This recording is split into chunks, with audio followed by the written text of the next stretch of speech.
All right, week 3, post-week 3, Pro Football Doc podcast part 2.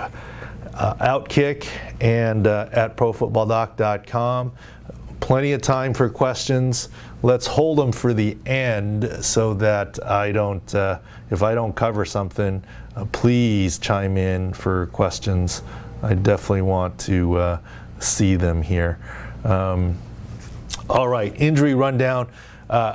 That first segment, let me know what you think. That was heartfelt. I think the world of John Lynch. And one thing I didn't say is, John Lynch is so smart, and I should have said it in the first podcast. He knows what he doesn't know. Obviously, he's a smart guy. Went to Stanford and is a football player. And then he was in the broadcast booth. Broadcast booth to GM with no scouting experience could have gotten him in trouble. And I should have included this on the first part, but it didn't. You want to know why? He knew what he didn't know. He was smart enough to surround himself with good people instead of just say, well, I know how that works. I know how this works. He would get the right people in the room. And obviously he's got good medical and injury help in the room, and he's got a good contingency plan. Like I said, they outsmarted me in my analysis of how they would do this week and bested it. But let's go to the injury rundown, which is what you're here for. First up, quarterbacks. We'll run through by position. And remember, when you go to profootballdoc.com, there's all sorts of, through FanDuel and through OutKick, free offers. It's not just about wagering, not just about DFS, not just about fantasy, not just about the health of one guy. If you're trying to decide between two running backs, maybe you should look and see what the defensive health is, the run defense health is of the team they're playing against, and that might help you. For example, before that Thursday game, we were telling people the Bengals defensive line was injured with Mike Daniels and Geno Atkins out, and Nick Chubb and Kareem Hunt had quite a day that Thursday. In any case, on to the list here. Quarterbacks. Jimmy G did not play. The 49ers didn't need him, and I think there is a reasonable chance that he could play this next week. I would put him in the questionable category. We'll see how the week goes coming off that mild high ankle. Now, if he were a cornerback or a receiver or running back, I don't think he would be ready. But since he's a quarterback, he just needs to be able to plant and drive off that back right foot and ankle, the high ankle sprain, as opposed to doing all of the running and cutting. So that's why I think he has a chance. But we'll see about that. And I think the 49ers on the upside of their injury downward trend. Tyrod Taylor, from a lung perspective, can play this next week in week 4. From a rib fracture perspective, probably needs one more week. He probably could play, but could he really take a hit without being in pain? And no one can blame him for not wanting to do a rib block going forward. So I think where the rubber meets the road for the Chargers is week 5, not week 4, as to staying with Justin Herbert and Tyrod losing his starting job due to injury, or going back to Tyrod. So Justin Herbert, I think, played well this week. Not maybe quite as well as Kansas City, where he took them to overtime, but that's what happens. You know, there's a book on him now. I mean, a rookie pitcher, they've never seen your pitches. They've seen some of his pitches now, so teams can design defenses to catch up. But I still think he's a quality guy. So Tyrod Taylor's situation is there. At running back, the big one is Tariq Cohen. The ACL part's been confirmed. The MCL part has not yet. And he's done for the season and will need surgery. Whether there was an associated MCL or not, like I thought there was, is an academic point. He's looking at next season to return. The Bears are reaching out to some interesting people. I think that'll get reported soon here. But I'm not a breaking news guy, so I will let that go. Chris Carson is the big one that everyone wants to talk about at running back. Chris Carson with the gator roll from Tristan Hill, and word is Hill's likely to be fined, not suspended. I think a lot of people took offense to what he did. I have to trust players and coaches. They know the game better than I do. He wasn't looking up at the guy, so maybe he didn't know. I don't know. I'm not an NFL player, but if NFL players and defenders are saying, like Marcus Spear is saying that was bad for him, I have to trust that, and he'll have to suffer the consequences. But the good news is the news is coming in positive on Chris Carson. Pete Carroll says 1 or 2 weeks, knee sprain. And I think this is a true knee sprain with nothing torn, not a Bruce Irvin knee sprain, meaning a grade 3 sprain, meaning an ACL tear and done for the season. Don't think that's the case for Chris Carson. Just by the injury mechanism, even with that gator roll twisting, I think it can cause pain. I think Chris Carson is more hurt and sore than injured where there's structural damage. And I would not rule Chris Carson out for this week yet. I think he could even play this week going forward. Running back Tevin Coleman, not back yet. Raheem Mostert gets close this week, all for the 49ers there. On the wide receivers, there are lots and lots of wide receivers out here who are injured. Let's just start with a few here. Chris Godwin went out with a hamstring early in the fourth quarter, but Tampa was up considerably on the Broncos by that point in time. They were up 3 scores.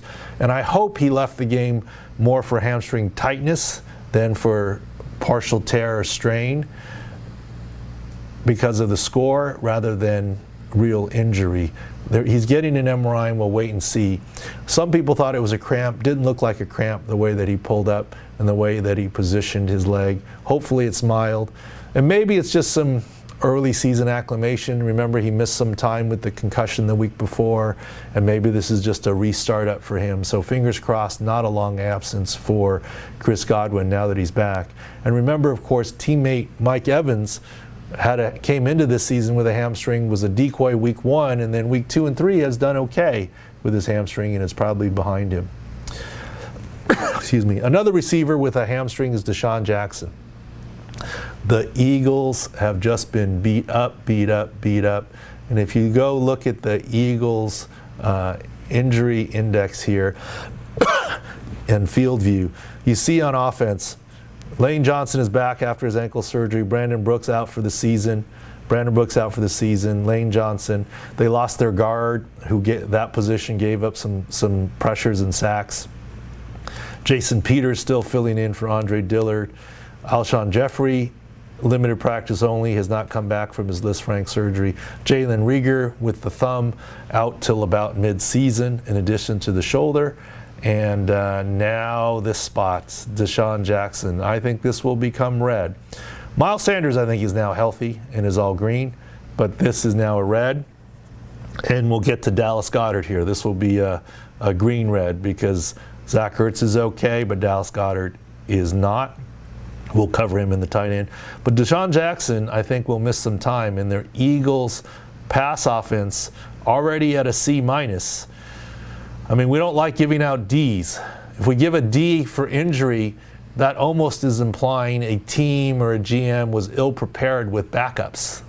And so I don't know if we'll get there this week. We'll have to take a look. But if the O-line doesn't get any healthier and your 3 starting wide receivers are out, and we don't see a lot of backups, that might be our first D or D+ of the season. We'll have to see as the week goes on as we grade this. But Deshaun Jackson, here's why I'm more negative on Deshaun Jackson than Chris Godwin. I'm more negative on Deshaun Jackson playing through hamstring than I was on Julio Jones, who did not play. We'll cover Julio Jones and Davante Adams as well. Let me go through it right now. Davante Adams didn't play, and I think could play next week, but as expected he didn't because A, the Packers are 2-0, they can afford to sit him. B, the Packers have always been conservative on injuries. And C, they don't want to make it worse, right? And so it was an easy decision to sit him. And being doubtful already means only a 2 or 3% chance of playing, and he did not play this week. He's in the questionable range next week. On the other hand is Julio Jones. A little frog in my throat here. You got some water there, Christian? Thank you from the thing. Thank you. Julio Jones. Thanks, Christian. Christian Peterson, our producer extraordinaire. In any case, Julio Jones, I thought had a better chance to play because he's a bigger body type receiver and doesn't rely on separation. He didn't in the end, but also there was pressure because the Falcons were 0-2 and needed him. Now, Deshaun Jackson, why do I think Julio probably will go next week. Devontae Adams is 50-50 for next week. I think Deshaun Jackson is going to be out next week. As a matter of fact, I would think that he's probably going to go on IR and miss 3 weeks, unless it's a very, very mild hamstring strain. Why? This is where what we do. Microphone. All sorts of technical issues here. Sorry about that. My microphone back on next to the mask here. Here's why. You can't just call every injury the same. You can't call every mild or grade 1 hamstring the same or high ankle the same. We talked about Jimmy G and being quarterback, why he might come back more quickly than some other receivers, than Michael Thomas because of what he has to do. But why Deshaun Jackson, the pessimism? I'm not calling him soft. I'm not doubting him. I'm not even saying, look at last year, his core muscle, he ended up missing the whole year. That's not it at all. He is a speedy, small, wide receiver that relies on his hamstring, that relies on separation to get open and be effective, that relies on burst. He's not a Julio Jones who can body up somebody. He's not a Kenny Galladay. He's a different guy. The hamstring will affect him more. This is why no matter what grade of hamstring, it will not surprise me if he goes on injured reserve. Now remember, that's only 3 weeks. I'm sure the Eagles don't want to do it because losing him, if they can get him back after 2 weeks, that's a big plus. But in any case, that's Deshaun Jackson. Let's see what happens with him. Russell Gage had a concussion. Backup for Atlanta. Deontay Johnson, number 2 receiver for the Steelers with a concussion. Hard to say who will return to play and who won't. Statistically, one of those two will play next Sunday and the other won't. That's just statistics. I can't tell you who. John Brown with the Bills with a calf. Important for running, jumping, burst, and calf strains can linger. You've heard me say that, so we'll have to see how that goes. Brian Edwards, the Raiders, coming in with a foot issue, left early with an ankle. We'll have to go back and look at film. Michael Pittman Jr. with an ankle. Mike Williams with a hamstring. For example, Mike Williams is a guy, if he has the same degree of hamstring strain as Deshaun Jackson, I think he could make it back a little more quickly, being how big he is. Now, of course, depends on the time of the season, their contract, the agent, what the coach says. There's lots of factors. But physically, if he plays with a mild hamstring, he has a lower chance of making it worse and a better chance of success than, let's say, a Deshaun Jackson or a speedster like Marquise Hollywood Brown. They're just different players, Mike Williams and those guys.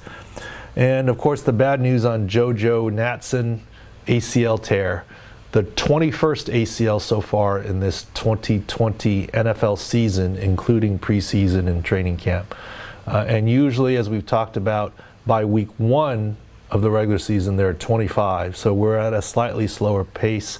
A.J. Brown, bone contusion for the Titans, knee contusion.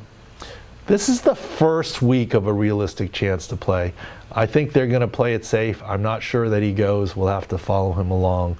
But this is the first realistic week. We'll have to look at practice reports. Let's move on to tight ends and the other big bone bruise, George Kittle. I think George Kittle could go this week. Remember, 2.5 weeks is what he missed last season with his hyperextension knee bone bruise. It's a very similar looking injury this time.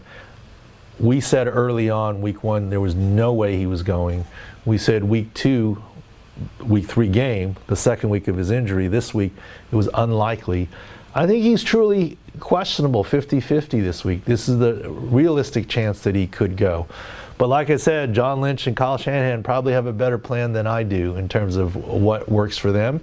And of course, Jordan Reed's status might play into what they want to do with George Kittle as well, because he did not finish the game. Inversion ankle sprain, I'm sure he can play through that, but the knee is what knocked him out, or the combination of the two is what knocked Jordan Reed out of that game. And you know, we all know Nick Mullins loves his tight ends if he's the starter again. Obviously, Ross Dwellinger had a great game last season when Nick Mullins played, and this year, or previously when Nick Mullins played, and the tight ends were heavily targeted this game too with Nick Mullins. Dallas Goedert, tight end, is another big one. We posted in-game at the website and on the Twitter handle, mild high ankle sprain. First quarter, he kept playing, and what happened? Just like Jimmy G, got more sore. Didn't finish the game. I think Goddard's going to miss some time. It's a matter of how much. If the Eagles are lucky, he misses 1 or 2 weeks. If the Eagles are unlucky, he could go on injured reserve and miss 3. Hopefully, it's not something where he's going to be out until middle of the season. He makes a good pair with Zach Ertz. Zach Ertz obviously will get a few extra targets now with Goddard out. And mild high ankle sprain. It depends on the swelling. Let's move on to the offensive line injuries. Let's first talk about a pair of guards for the Seattle Seahawks, Michael Iupati and Damian Lewis. Michael Iupati, who's the career NFC West guy. I mean, he's played all over the NFC West. I think the Rams are the only team. He started on the 49ers, and he went to the Cardinals, and now he's with the Seahawks. So his next stop might be the 49ers. But anyways, he's out with a knee issue, and right guard Damian Lewis is out with an ankle. And then a whole slew of left tackles were injured. Russell Okung of the Panthers came in with a kind of a surprise inactive with his groin, so we'll have to see if he can make it back. Andres Pete left with a high ankle sprain. He was carted off, so there was a big scare, but indeed, like we thought by video, no fractures, high ankle sprain. Question is how much time he misses. That 3-week over-under injured reserve is once again perplexing. I think he probably won't go on injured reserve, but we'll have to see. High ankle sprain. Taylor Lewan, we didn't get a lot of good video, but he went out with what looked like a shoulder or neck. It's been declared a shoulder, but the video wasn't very clear. I can't tell you if it was a stinger or something worse than that with his neck or shoulder. We'll have to follow up with some more information or wait for the all-22 coaches film. Deion Dawkins with the Bills left with a shoulder. Mekhi Becton with the Jets, first-round pick, left with the shoulder. Brian Bulaga, the Chargers, came in with a knee and hamstring issue, did not finish the game with a back issue. Hopefully that's temporary. Let's talk about some defenders here. Jamal Adams, safety for the Seahawks, took himself out of the game with a groin issue. Pete Carroll says it's day-to-day. I love Coach Carroll, but coach speak, day-to-day usually means week-to-week. To me, it's a question of, does he miss 1 week or does he miss 2 weeks? He's going to miss more than day-to-day, I think, on Jamal Adams, especially the type of player he is. Not only downhill, but he covers sideline to sideline. And so I think that groin really will affect him. Chase Young also has a groin. We saw the play that had happened. He was making a rush against the right tackle, moved laterally, and pulled up on a groin that he came in with. Whenever you get injured or re-injured on a groin or any muscle injury, that usually means you're out the next week. I think there's going to be a short absence for Chase Young. He's not playing this next week. Christian Kirksey was listed with a shoulder, limited video. He had a pec previously. I really hope it's not a pec again. That would be the worst concern for Packers linebacker Christian Kirksey. Seattle linebacker Jordan Brooks with the proverbial knee sprain. Avonte Maddox, cornerback for the Eagles, with an ankle issue. 49ers cornerback Emmanuel Mosley. Once again, Eagles and 49ers, you see the theme of injuries with a concussion. The Giants safety, That's in the part one is the one that I couldn't remember. Jabril Peppers, that's whose name escaped me. Come on, Christian, you could have helped me out. No, I'm just joking. Safety, inversion ankle sprain, not high ankle, a chance to continue to play. And I don't think you can make that part of the MetLife turf stickiness.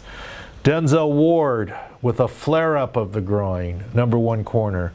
That's going to continue to hamper the Browns, where their secondary has been beat up most of the year. Look, a defender that's got to move laterally with a groin, that re-aggravated a groin, I think he's missing some time. How much is the question? And Chris Harris Jr. with the Chargers, listed as a foot, but by video it looked more like a mild high ankle sprain. Injury of the week, I guess, high ankle. So he may miss some time. The other big injury we'll talk about, believe it or not, is on a kicker. Yunghoe Koo, Atlanta Falcons kicker. Now, we talked about Randy Bullock week one, Cincinnati Bengals kicker, whether it was right calf, left calf, the whole deal. And he's been money. Without him, the Bengals don't hang with the Eagles and tie. They had a chance to win even. The Bengals should have won, quite honestly. The Eagles were lucky to tie. But Randy Bullock's been money since his calf issues. Yunghoe Koo, not so much. Reported with a groin issue, Tom Pelissero reported.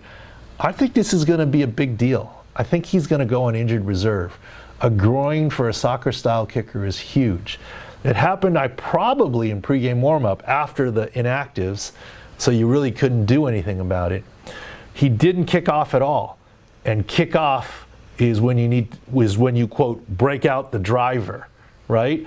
The extra points and other things, that's often a 9-iron, a 7-iron, a 5-iron, or, a 5-wood, depending on the length. The kickoffs, you're breaking out the driver. And if you have a groin issue, you can't hit the driver. Just like if you have a back issue or a shoulder issue, you can't hit the driver. He couldn't kick off. He did not kick off all game. He toughed it out. He missed his first extra point. He made a 29-yard field goal, made a 36-yard field goal, and missed the 48-yard field goal. So an extra point and a 48-yarder, and the Falcons go to 0-3 and lost to the Bears by 4 points. I'm not blaming the kicker. I'm not blaming the team. It was a game effort to play through. I just said it's really hard to make kicks with a soccer-style kicker. It affects your accuracy, not just distance. But here's the issue. The Falcons doesn't have a choice. If he got injured in pregame, this is a much better, quote, pregame injury than the Tyrod Taylor one. But you can't substitute. You've named your 46. And you don't carry two kickers ever. You have to either ask the punter to kick, and a lot of people say no big deal. That's a big deal. That's like asking the Italian chef to cook Chinese. You're a good cook and you can do it, but that's just not your expertise and area of comfort. So kickers don't want to punt and punters don't want to kick. It's more different than a safety playing corner. It's much different and more different than a guard playing tackle. The motion of punting and kicking, totally different. Not much to do about it, and that is just too bad. So let's wrap up with Beast of the Week here. Or are there questions? I'm not seeing on Periscope. Oh, there's some questions here, and then we'll wrap up with the Beast of the Week. Godwin, is MRI normal? I don't know yet. As of this airing, there's... Normal procedure. Oh, it's a normal procedure. Oh, absolutely. It's I know it's September still, but we've already gotten Halloween costumes for the kids, so Halloween's on my mind. My 3-year-old, look, I'm going to start doing more at home. I know some of you guys miss the kids. I'll put them on the Periscopes. The 3-year-old has been wearing her, what she calls unicorn outfit. My son, 7-year-old, is a ninja. He's got his little nunchucks and little things. The 7-year-old daughter is, I'm not sure yet, about 7 different things. So why am I talking about Halloween costumes? Because MRIs in the NFL for almost all injuries, much less soft tissue injuries, are given out like candy on a non-pandemic Halloween. There are lots of MRIs, and probably more than you even know. Not that the doctor relies only on the MRI. Yes, they do ultrasound. Yes, they do exams. But is it normal to get an MRI? Absolutely. Even if they're just trying to figure out if it's a cramp or a mild strain, or just tightness or a mild strain. And what you're looking for is how hard to push, where it is, how else to treat it, and quite honestly, give the GM and head coach a time frame. Gee, I think it's 2 to 3 weeks. Gee, I think it's whatever. Hey, Christian, one of these weeks, let's talk about time frame estimates and how I did that. Remind me for part 1 of the podcast.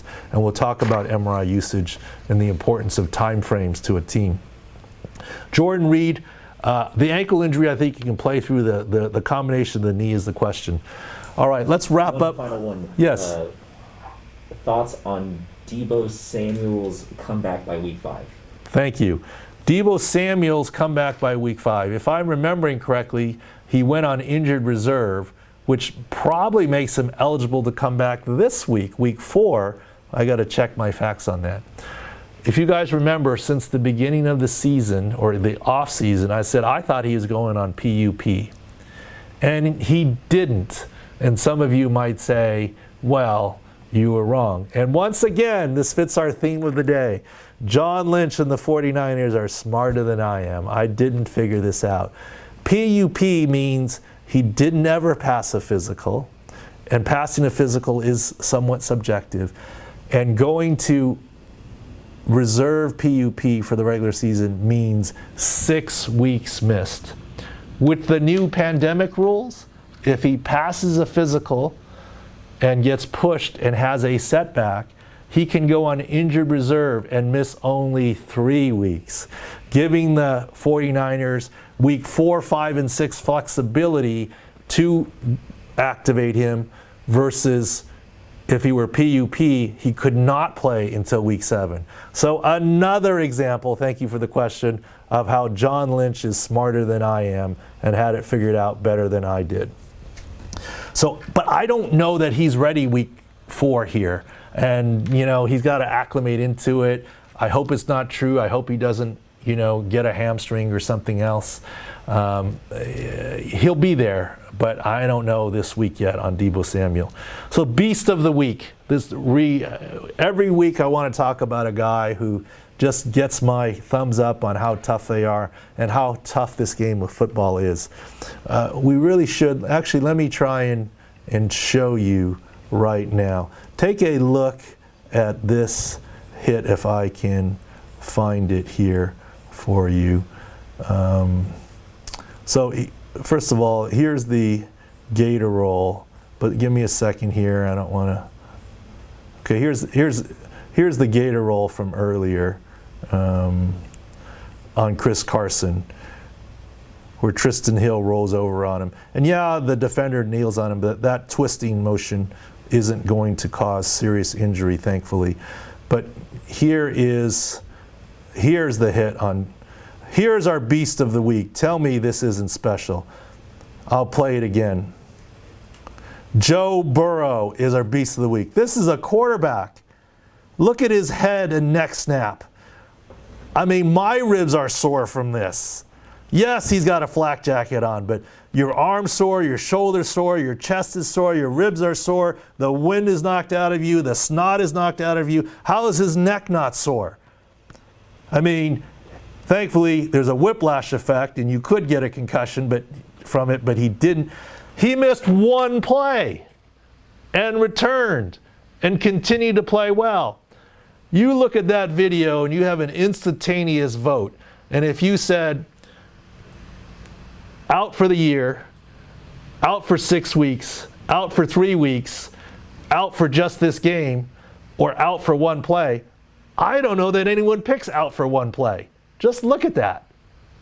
So no question, number 1 draft pick, Joe Burrow is the Beast of the Week for absorbing that hit and missing the one required play. He might have stayed in the game if it were allowed, but you have to come out for one play or you get a timeout. Amazing. Joe Burrow right there.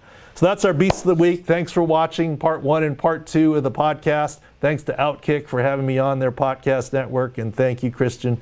And we'll see you guys tonight, Monday Night Football halftime injury chat, and the rest of this week on all the different outlets. Thank you.